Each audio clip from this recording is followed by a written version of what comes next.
toi whaatalo whātu i le nei vaenga o le tae au, ma lo lava le soifua ia tu uto umalava, i o lo mwhai ona mawhita mai i le tautua le si ufonga lau mua, ma lo lava le unsa i whaafitai fo i lo uto langlango ia le iliki mai bea uto la au ia e maise fo i pe a whai o whaafongfonga mai lunga upenga tafa ilangi, pa ma lo whaafitai la uto lango i le tautua a le si ufonga o le lau mua.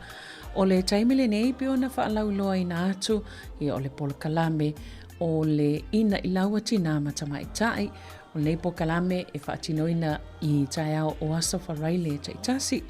Nea fo ila i o ma whaatasi atuai ma le uso i a ana whaasolo whaawau lava nisi o mta upua peo na tala noa ina i lunga o le nei polokalame.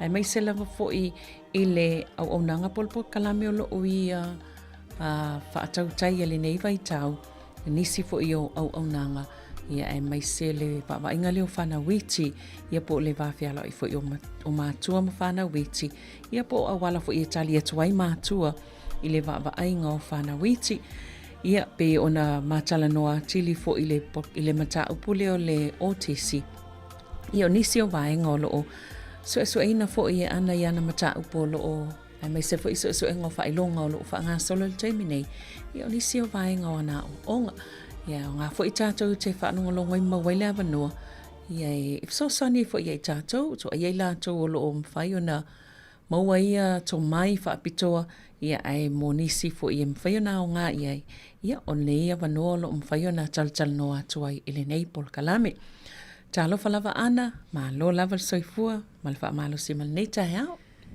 Talo fa le usa Savelina malo lava le e on sai malo foi fa malo si i le tato ngaluenga toi fa talo fa foi le tato au fa fonga masani le neas faraile e ai mai se i la to mai e fa fonga mai lava il polkalame le ina i lawa Tinā ma Tama'ita'i i aso faraile taitas malo lava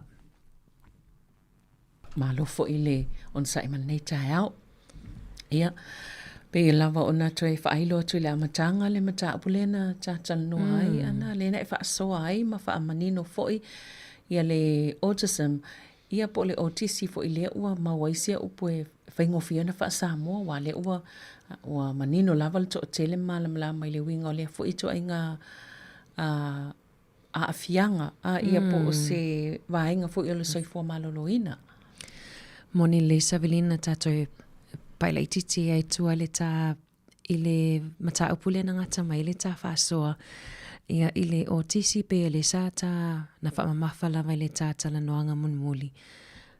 Ia le talia ina ma le tau mawhai o tātou mātua e talia le nei a malo si anga o le o tisi.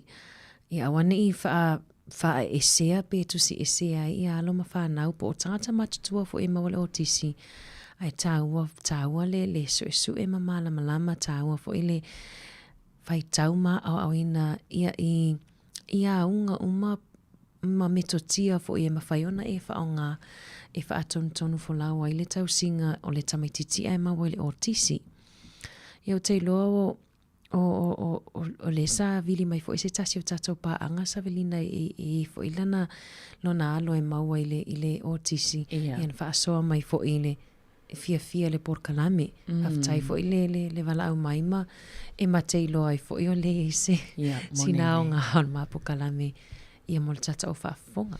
Ia, so se vahenga la vai whaasoa iei o taltonua uia o ngā. Ia e le whapea o ngā mo tangata uma. Ia e lava nisi o ngā ia ni vahenga lo o tātou whaasoa ai. Ia whaafitai fo ia ilan tō lomu whaiona. Whaafso ta i mai tātou uma ta o mai ia. Ni vahenga sa whaalongolongo iei mwhaafonga iei. I mata upu ia whaasoa tuai. Ia wai o ngā ia e pe lavona Sauno so o ele fionga masanga o mataupu ia ma whaasoa ia tanga tem whentu i tono o tātou li poti. Ia mamomoli e to foi i au o nanga lum when tātou ngā lue whaatasi whaataita inga pero soifo maloloina. A wala au mai ia na tātou whaamaumauina foi lea. Ia o manatu i o tangata lena na au mai i tātou whaasoa nei. Ia ai mai se foi apea whaapea i se fina ngalo e o se whaasoa mai o te mana o e whaapea te tauna whai o tu so isi vaenga tonu lava ia lo mo mia e whalatonga nei. Ia na tātou tu siale tonu o tātou li poti. Ia matu o atu e nātou whaapea o whina ngalo i o tangata whanongolongo. I o lea e mana o whaapea le mea lea, whaapea le mea lea. Pifuelau na iei nei whina ngalo i anana e tāua. Ia whaafitai lava i e lātou lo. Whaim whaaso mai, pete whaaso mai fo i lunga o le tātou au nanga ia Facebook, YouTube, mātou te tosia o mai lalo be screenshot, be na i pūwhi ulo le ata. Ia mau te avea lava i aile, le mea lava lena tosi ia masina a whapio le wha Sāmoa. Ia nan sina vaenga i te whaalili wai. Na ia manino i lātou i tono li poti a vatu. Ana. Moni lei mana ia te le Savelina e mwhaifo. I ona whaasoa mai po ani vaenga e mwhaifo. E whaale leia ia le nei por kalame e tātou te whaasoa ai. O ana nafi Savelina e se whele maali e ia o le tamaititi mo o tisi lea o ngā ala o whanau. Mantua leo o le palapala o le vai. O leo atua tamaititi whanonga te vai atua le whapirwhaia onga. E o ese mai ona leto e 2 minute tāle tonu. E o ese mai le vai nei te iwa o palapala mato e susu o le la mai la tomato e piki. To e solo muli uma mai tamaiti fo i e le mawal o tisi. Ai o atua tamaiti e to o lua e onga ia le ia afianga o tisi. O atua whasese e ai tutonu. O palapala uma masusu. O tamaitau a pe o atau moli mawina le ese nga o whai ai o tamaiti. Ia o whaina le taimi o whai atur whai a onga. E mai e o e pe whatai i le tuloma sui lava i le itanu atu mātua. Savelina e o atua la tau mātua la e tau e fiu le whai a onga e tu sei le matua i le mawhai ana na au sia le mālosi o la tau mawhau i le tala le whai atu. Te mawhau la vaenga e te leina e oi lava ina sasana i tātou whanau i e maua le o tisi. Ai ona i le o ia i lātou le mālo si anga o le mawhau e whatau nu oi le mea le man te mana oi. Ia, sa o lei ana. Ma le isi mea, mō tātou o leo ngai, malamalama o mai a le telo tangata. A whapela le e tate iei o le taimile tupoi. Tonu polo tama fau ele tati le iloa e iei mana o ngai a whapitoa o le tamaititi lea. Ia iei le mana tu whapea. Fio lai o la fui, o mātua fui, o whaia onga fui, o tamaiti fui, nei to e ngā tamaiti. Ia ai tau te le o manino a toa iai, i le to e ngā si o mangale i le tamaititi. Ia mala tātou tali e, wale la amata nei o na whaitio, ia whaifa upunga fui, ai le o manino, i le tūlanga o lo o hawhia i le tamaititi po le tangata. Moni le, ia pe o le toi pae atu nā i le tamata upu o tisi pe on tātala no muli ai. Ma Savelina o le tamata upu o le o uma fo i ona tātala no ai ni por kalame o uma. A la tātou e tala no ai pe ona o se tasi leo vaenga e se le tā ua i tutonu o le o langa o asa uma i tutonu o le ainga e me se lava le ainga i whana witi. Ia le whaatonu tonu ina o langona. Ia le whaperitania ina po le emotion coaching. Ta whaasoa Savelina i le tā ua o le tā ua o le whaafile muina o le mawhauwhau o le tamaititi i le tā e ao. I le taimi le whato a ala mai ai. Ia whateta inga o aso e alo i le tamaititi le haonga. E ai a inga o taimi pito sili lea ona matua e stressful. Taimi pito sili lea ona matua e whaatupuni ai le ita i mātua. Ona lao le tele o mafuanga e fiwe whafangu le tamaititi. Ia pe ala mai foi le tamaititi e fiwe whai atu iai e alo e whamamani fo. Ia mawhai umawainga masauni.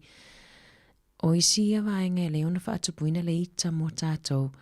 Ai ese le tā ua Savelina o le awane i whaati ngā le ulo le tamaititi le taimile e whaato a ala mai ai. E ala mai le tamaititi e te tau ona tātou whaafile muina ma whaafiafia le ia le aonga. Ona la o le wa mai tauina isu inga. O isi tamaitia e o atu ia onga whaalia ia mionga mato i le mionga i le. E amata mai ona le taimi whaatoa i le tae ao. Ia o lea e le matua ea le tamaititi taimi whaatoa ala. Ia, te mawhawhawa i Sāmoa, Savelina. Ia o tātou e tele na whawhangu le pō. O le isi whawhangu na whawhangu e. Ia, whawhangu le salu fo. E whawhangu le salu.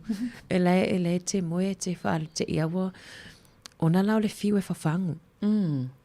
Ai le mawa iso enga o le isi mafuanga pito sili lea. Ona afia i lea sol tamititi lea onga. Ona te ia lewa mo vili mai lea onga potpu lea onga. Vili mai le matua whapea. Wa leanga lea mi o paima la whai. Ai le o lea onga le mafua i o na amata mai o no le sise o le amata ina o le tae au. O le ala se tu ai ngā whawhangu e tamititi la le ufiu whangu. Ina ia awane i alu ala ita i lea onga alu whaalii. Na sina whaata ita inga la i titi. Ia, Savelina ia. Tu sai le o le tamaititi tātou te o tātou. Tu sa e mua tātou pe on tātou no so oi lava. O le tamaititi au le tamaititi e te pe sasa nei le tuaina ala e toi sasa fo i tae au. Ai o le whaatonu ina o langona o tātou. Awa e ala ona o le wa amata ona tātou feita. Ai te vai atu al tamititi o la ai pe ngā ioi ai le. O le mea la, o le mea la o te whai au ia Savelina wa sa tele fo ina le teimi le i whai atpo kalame. Sa tele o le taimi pito sili le no taita i le asont o le taimi o le tae au, ma le taimi o le amo moe. Ia, ua maua ia metotia e whaafile mua ilo ia mawhauwhau. O le metotia pito sili ana o nala walunga ilo o mawhauwhau i taimi umo le aso Savelina. O le whaupunga le whaapea. O ua tolu svu tolu tausanga, o la utama e valu tausanga. E o le taimi o whaitpo kalame, i o lai whatoa wha tausanga o luani. Pe o le whaupunga na e teu pe ilo o mawhauwhau e o mai lava taimi nei. O au le toititi whaasifulu. O tamaiti lai whatoa a e mawhauwhau nei le whaupunga na i le vāo tausanga o tātou ma tamaiti. E te loi e le i lava le matua e le i uma ona ngā o sia le whai ai o le tamaititi. O le si vaenga e toi fo i lava i tua i tā whatonunga Savelina. Mantua a te le lau whai atu le tamaititi e no fo i lunga e fulu nifo. Ia o le tele a lo whai o lo li piti whaafi o le whatonunga. Ia o le tele fo i nā ona shut down le whai ai o le tamaititi le whai whalunga. Ia, le muli ai le vaenga le sa whaamtala e pe fia se kone ia e tau whaangalu e ina ia le tamaititi ia le tele o whatonunga i o saputu atu.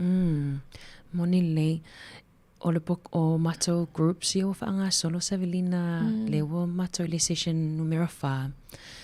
O le tele o matua ia no mai i le session mua. E whai o la latou gold po la latou nau ta inga ia uma le pokalame. E whai mai e manana au ia uma le pokalame ua whaarolongo a latou whanau tu so le pe o le main whaamoemoenga lava na ia ai le wa amata ia metotia e whaasoa.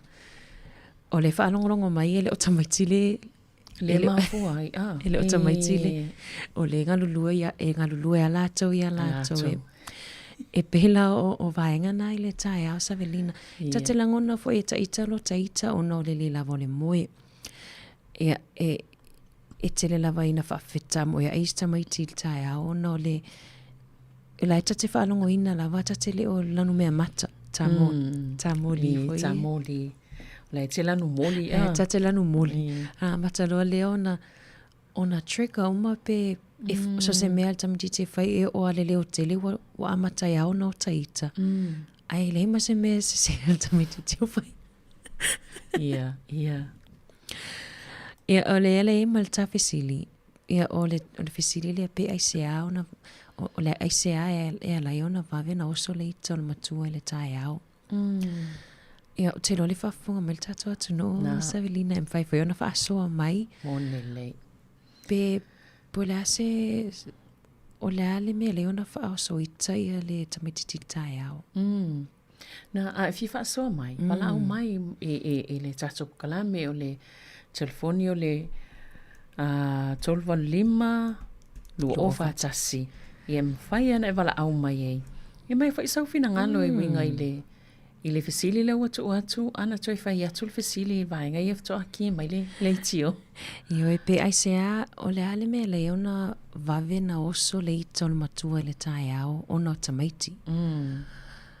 Ia Savelina on mātou ia o lau whanau e maol mena wa le taimi le whaet poka la me sa masani o le wainga ni masano no o te tamaiti o le no foi lunga ia e whamele o tamaititi te le fiaru le aonga ia o la tatali atu la i le talina le tamaititi o ta whai atu e te tawana ia le aonga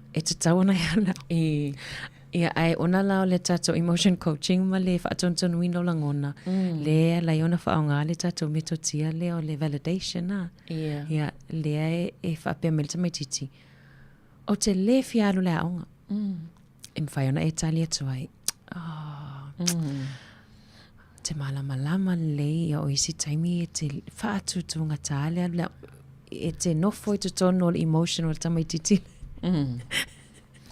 e le whaingo fia e ai a whamasani ai e whama o pe lua masi no ta whamasani e se whainga tā wai fua fo i a oe a whapeo le te lanu moli e le mwhaiona e whaiana e le mwhaiona e tali atu whapena I know it's very hard to get up to go to school o le whainga tai o le waweala i nunga aru lao now e le suingo o suinga o le tamaititi pia e tamawhaine e whape na le whainga o lau emotion coaching o le whatuntun wino langona e mua lava o le sitepu mua o lau tango le whaingoa se emotion le Sāmoa whaingoa se whaanongo ana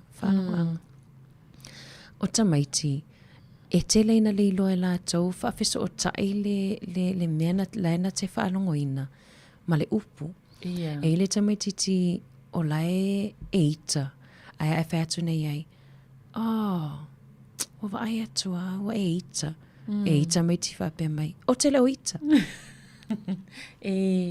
o le tā ua tu so le sistepu mua lavalana e te leina tamawhai e whaingo awane i whaingoina na o le taimi o la e negative la e le o whaanongoina ni whaanongona fia ai o le taimi fia i o le tā ua i o lo whai le tamaititi te wa ai atu matua i e fia ai o e me mita i lau ta alonga lena whai o le e whaatupu masiti ai le ilo le tamaititi emotion words i upu e whaonga ina mo whaalongona a ola i whaalongona fo ia whaalongona whaalii po le ita ia e tāua fo ilo tango e whaingoa wapea a ia a wapea lai te sauneia Savelina wapea o ave e mari lau peni o le peni ia no whai atu le o te vai atu wai whaanoa lava o ave mari lau peni o nei loa leo le tamaititi o le feeling po le whaanongona laina te whaanongoina o le whaanoa ai o tusa o le e te whaamatala nei vaenga iana o te mawhau wai i le to inga to lo wai nisi o tatou tangata to inga mawhau e tatou te leo tatou tangata i le vale matamaiti ai po le ale whaingo fie mo tatou o le na e ta ua lua masino e tau whaamasani e le whaingo o le to inga tali atu wai i le tamaititi pe po le upule whaonga e tatou pe wha pele ia o isi upe pe te mawhau whape tina talu whaisi o tama. Sai mei sauali, wai ia lava nei tina whape talu whaisi o tama. I se me o tinga. Ia sai mei talu lea onga, umalo lea onga ia taholo. O ni vahenga whape na, wai pe o to inga talina e tati whaalonga ia tatou tangata. Moni le, o le manai o lau whamatalanga Savelina, pe o le autu lava o le whaatontonu langona. O le awale le taumawhai e tātou mātua ona fix. Awane e tātou taumawhai e whaamotu. E le tele o taimi Savelina sa masani ona o whapea saula o tama mase whawhitauli whapea. Ua pe wa ave e vaasili le peni a no fa atu le vaasili amai le peni tu sa e tate mana o ia fa amuta ilo I awane ito ia inisi me fa ona o ile time o ia ilo na ia time fa alo le nei pe le fatata ingana te me Savelina va pe o sau ia ele fialu la onga ia pol se me foi tu pula onga ia o le isi vaenga e se atu la le isi metotia problem solving em fai ona fai ai au le tele lava va pe sau tamaititi wati ngalo vai ia o va pe la ia na tano foi la ia ai o le fainga tai Savelina pe ona e ta ua ele o se mea na tatou maasani mai ai o tatou feola mai ai te mawhau lava ele tele o scenarios po le tele o whaataitainga I le o langa la le o tātou matutua e whaonga ai e tātou le metotia le o le validation pe ona o tā ua I stapo kalami Savelina o le lei o lana validation so le e le taimi e sawa le tangata ma le whaafitauli e whaataitainga le wau sau ma lo whaafitauli whaasoia Savelina whaapea ti ngā lo uru matau whale mam. E lua tali mwhaiona tali mai Savelina ia. E mwhaiona tali mai whapea. Te whai atu soro o le ti ngā so o lo uru. Ia pe whapea. Ia mea nai maua. E mwhaiona tali mai whapea na. Pe mwhaiona tali mai whapea. That must be very frustrating. Apea. O matua I whainga tā nā me te. Tu sa o le tā ua o le nofo le stangata. Sit in my emotions o le nofo e tau aveina ia whalongo no listangata lai au mai. O le siwhaitainga Savelina mo tātou matutua. Le o walu nei la velta avale le sa whaitaitai fo I mua. Le na walu nei ai maosia ta avale o saulo le whale o whailo tonua.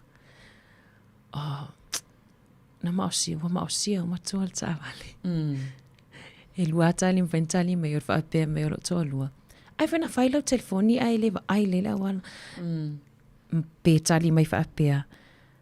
Okay oe. Yeah. I must have given you a fright e pe whaapea. Ai wa e whewhele taimina. E te whiriwhiri la po oa. Toa ngā tali e te mana o ai. Aui o te le mana o le tali le whaapea. Ai whena whailau telefoni. Ai fo ina esisila I o ai le ia. O te mana o le tali e tangata ia malama I o langona lo te whalongoina. Whapena umala tamaiti Savelina. E te waai o le suinga o tamaiti tipia e tango nei e validate. Ia. Ai o tu so le tatal noi tamaiti a le tali atu. Ai e mwhai fo ina lewa e whaamtala nei le mele le maosio le tavale e luatu. Ia fe lai se misa e tupu mai e pea whaapea e tali mai whaapena. Ai fo isa whairau telefoni. I fo isa e pula I o mawhea. Ia na oso tu fo ila ia lea ai lai se misa le pupulua. Tele ale bes. Tele. Ai a whaapea la e tali le toi ngā tali na le te mana o e tali e.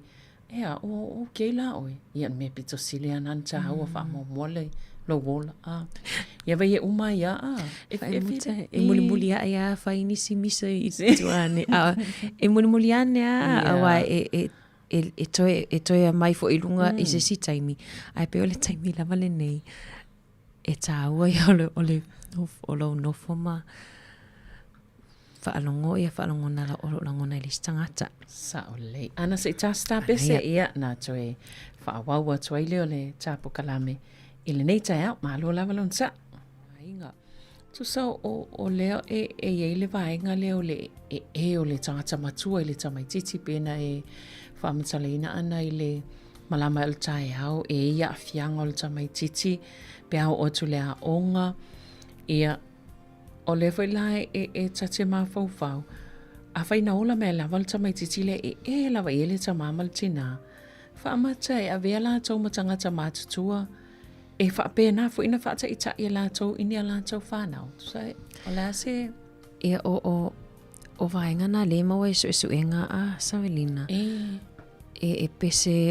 pese saiko po se amionga tu solo afa ia o le vaenga whaina mawhai o atamaiti a whaine la tau whanau pe whaawau ia o nei taimi o te lovo o nei au ngā tupulanga fōu o nisi o manana au e tāo filea mionga ele o toi manana au e whaawau ona whi ona tamaiti o le whaupunga whaile Savelina masani lava ona o whaalongo e fo o la ititi e te le lawa na whaapea mai Tinā ale atuai ele o e whai me ele whai atuai moni le e sa au leia ale le lo matua ele whaalongo pe ele whaapea la ia o lo taia manatu o set le tone o le ua pe wale toi masani ia tamaiti i le leo la ititi o le ono matua. Ia. Se ilonga lava o whaanonga atua ia whatoa olo la ia whaiva pe ia o le taimi le te tau e o se tai o le taimi ai.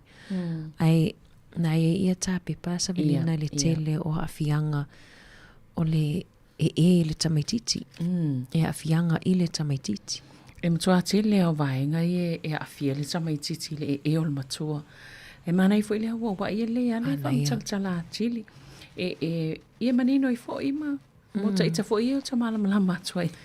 Ia awhianga. Ia manisi fo i o fia whaalongolongo a chili vaenga ia. Moni le. Mana ia vaenga nai whapea. Ole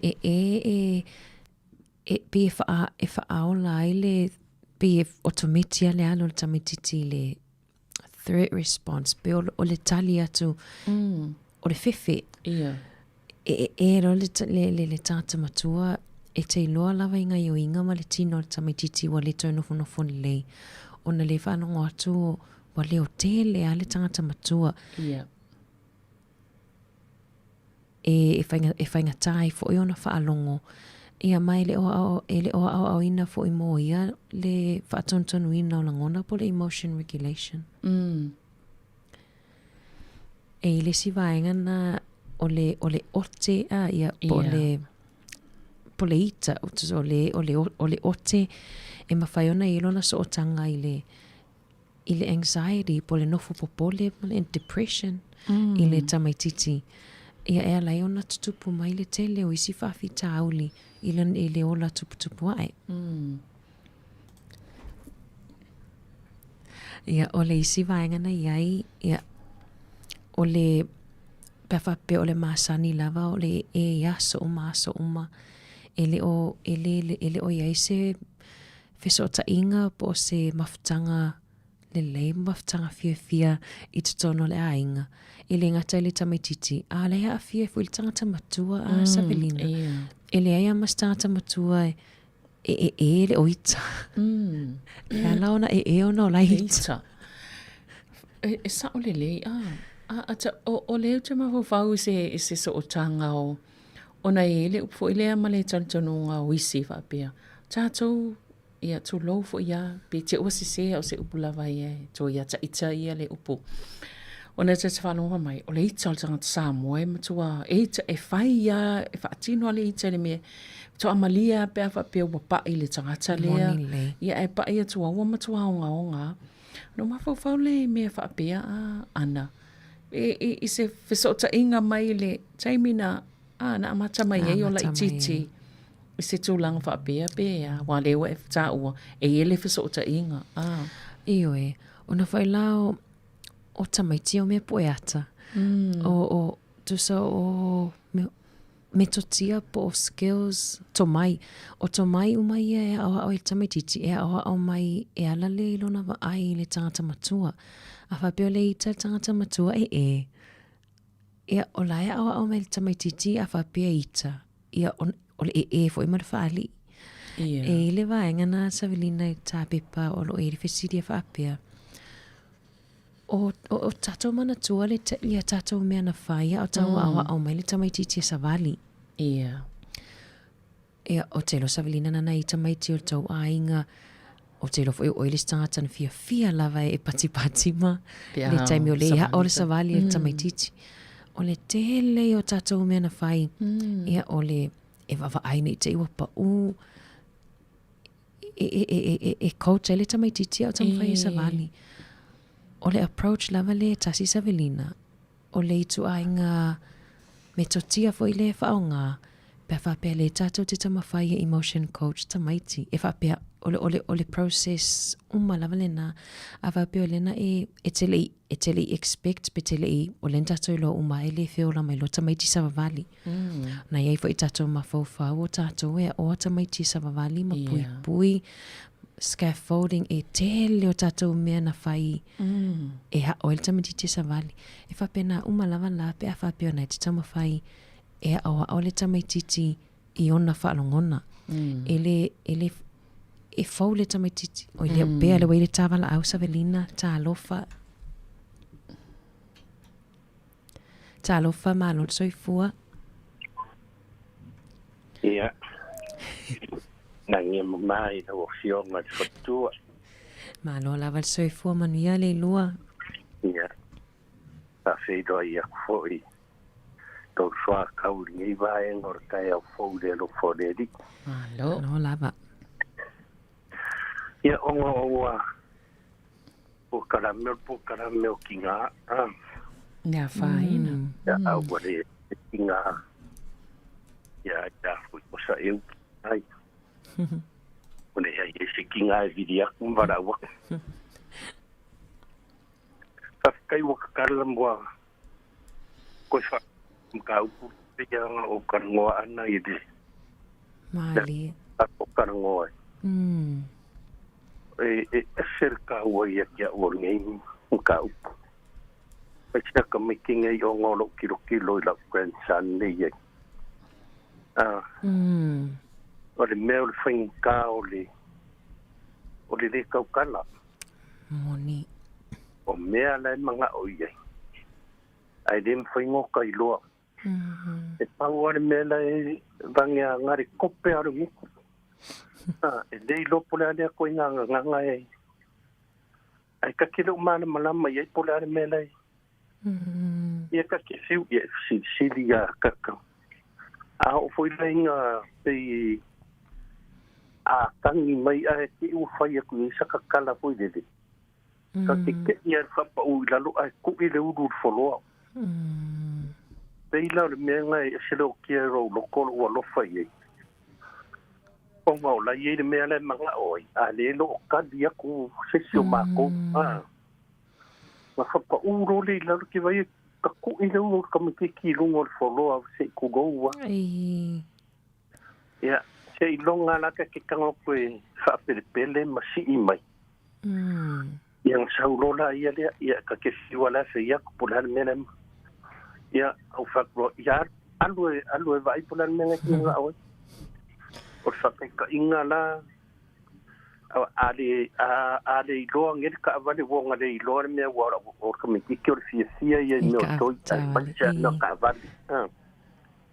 E le loa lang ka mai ka vale le selwa insavia. O ina lola o fakulo iar alu su e polar me. O ta vale le ngoya makui te so pa penga. O me sili la o le panga me la makala mai. Ia o makoi lo le. O ka vale le o su e. Aga e lo fa o rua e veve si uman mako a inga su e ngor ta vale ka maki. E se i longa hana e mouar ka wale. Ian ko ango folo lea o whaka ua lola ea o lau sauanga ana le masenga whai e ngofong whai lele leo longa ngupu. Vanga ya falu lunga lau mai. Yang fai mea loka joa o le fia o longa loko. Ia pe o le mea ngai se loka fia ka te whaanonga longa o le mea kau. Onga o leo o vai o leo o kira wai le kupu mo se o rau whaanga o makua. A le wo langi se o grandson ne wo vai a koe o kukanga umai a le maua.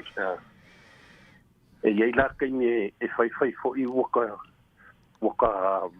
ika fo. Na, mi ono sai. O le lele. Siwa sa koe uma e le ai.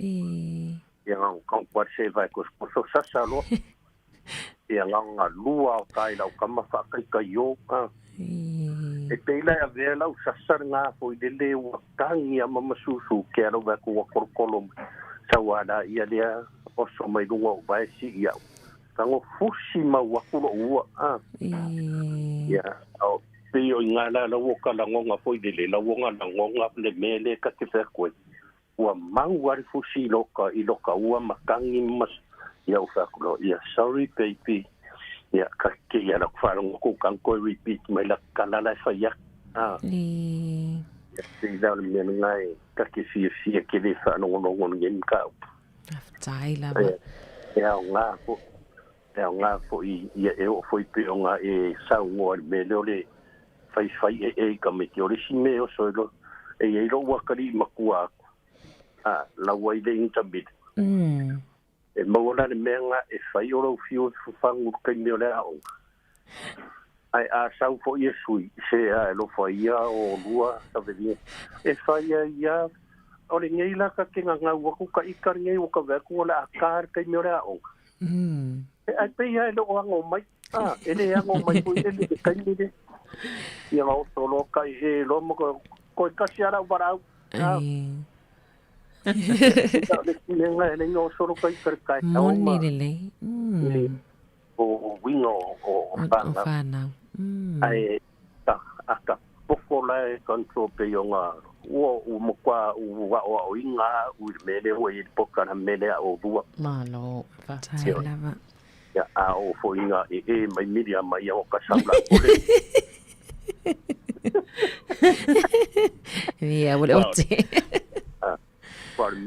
Ana e lo fa kusai do Savelina i kamai. Yang ngai mamalo. Ito Savelina ngai kamalo lo. Paulo le ainga. Silsa wow le. Tai. Baftail. Mai o Paulo e malua ya.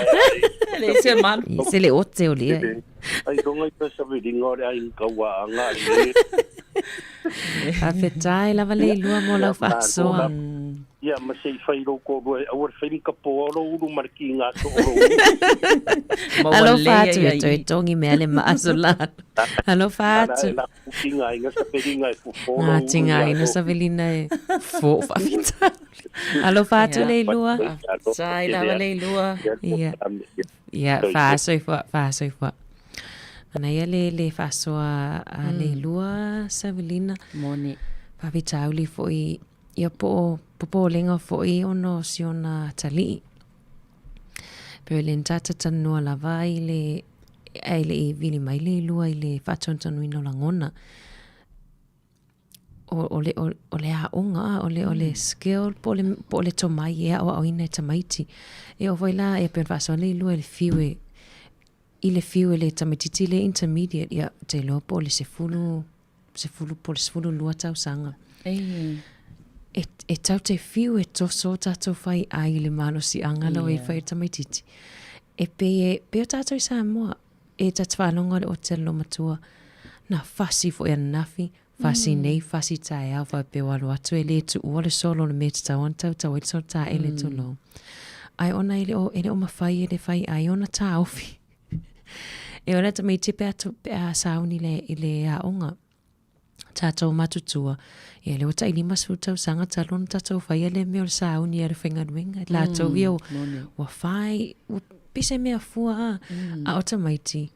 O la e tau awa o ale. Le Le sauni alu leo. Manei o vaenga ia whaftai atua i le fionga ia le lua ono le whaasoa mai.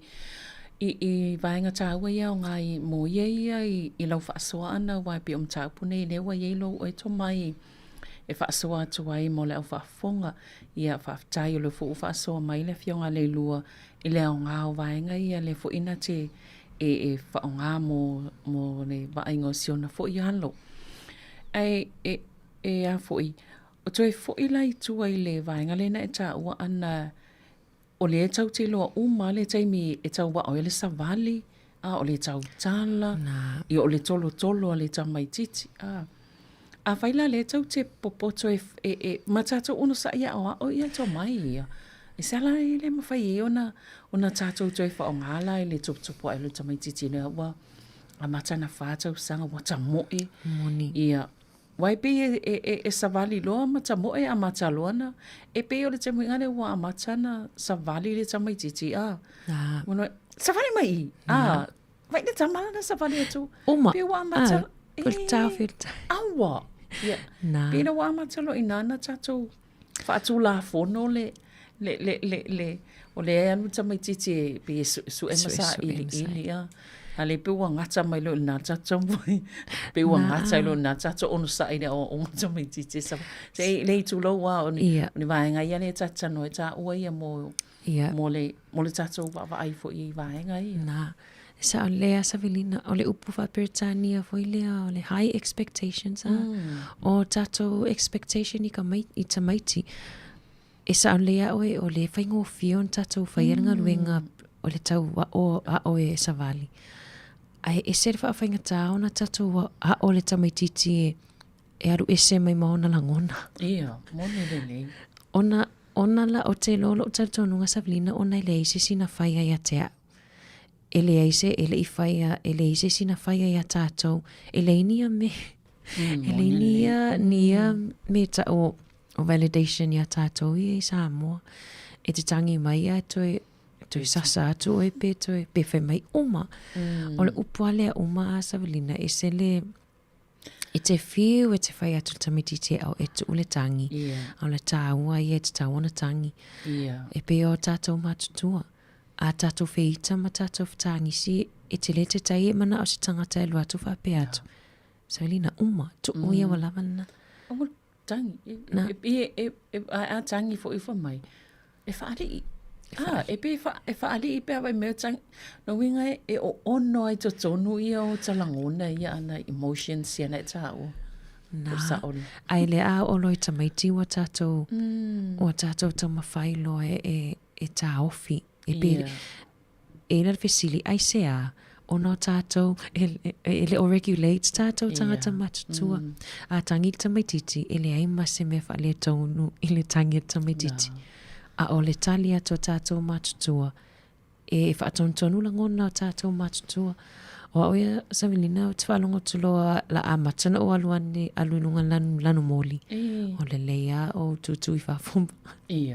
mamana wasina e malulu o na wailau tātou matutua o le mawhai o na tātou whai a uma nei mea uma ai le mawhai na whai e Tama'ita'i e mera fo I pe whataitai Tama'ita'i inga ioinga tātou e whai a whape feita tātou e mwhaiona e whape Tama'ita'i a tō mai le 2 minute I am feeling very frustrated o lo te whaarongo ina wa matana o ita e se le tāua o lo whai le Tama'ita'i whape na e loa I le Tama'ita'i o lai wa e ita mai loa I fo I le Tama'ita'i o lai mawhai fo I ona ita lo tina o lai o le ingoana o le whaalongona o le ita e whataitai e fo ia nai lo wita na e tangola ia tatongi sono e ita fo ila le Tama'ita'i whaali na vai atu fo ile watau ai solo ia me tono le whaali ona e whataitai e la taua tatua mionga tau ai tongi TV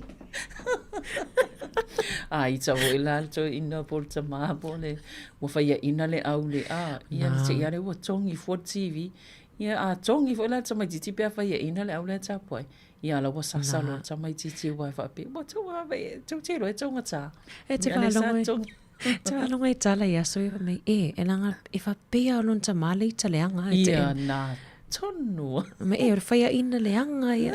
O nana. O le mai tau ma. A Savelina o no tā taimi. Te lo whai la telefoni sin tam tā upui se sta polka. O ni lei. Ma lo whaftai ana. Whaftai amol whasoa. Ia e pe o vaenga fo i e au ngā fo i e toi whaatupu manatu a. Ia mtoi te pai tua po hani vaenga e mwhaiona. Ia na mai le whao ngā ma toi. Pe e whaatusto sai po le ale le vaenga e mwhaiona. Tātou soani e fo i isi. Ia e... Ai mai se lava le whawhianga i e ma whanau, manai whanau. Ia e pe e moa uia titolo toi. O le ono sai a. Ono te pe e tau tano so mai. Ia ono sai. Ia e na ono sai. Ai le lope whawhiana whaatino le ono sai le. Ia na ono sai ia. E toi i ua le fasi. Ia e malo whawtai mo le pokalame. Ia ai mo le mamalo lau whaafonga. Ia malo whawtai lau whaafonga mai. Whawtai fo ia le fionga le lua le na walau mai. Moni. Ia o le no ta inga lava na ia o ngā nei pokalame mo tātou o malawa. Ia pēr whai e tāua nei whaamtalanga ia tau. Ia e tāua fo ia e mātou. Ia ai whawtai ana. Io e whawtai lam Savelina whaambangalo mai fo ile tā porkalame le nei aso. Ele ia i ma ua ni ato atoa le fo ini ma tusi fo mai o iai. Ia ai malo lam whawtai le mafuta mai. Ia malo o te mawal tātou porkalame o le inei lau Tinā Tama'ita'i le vai asofo tai masani.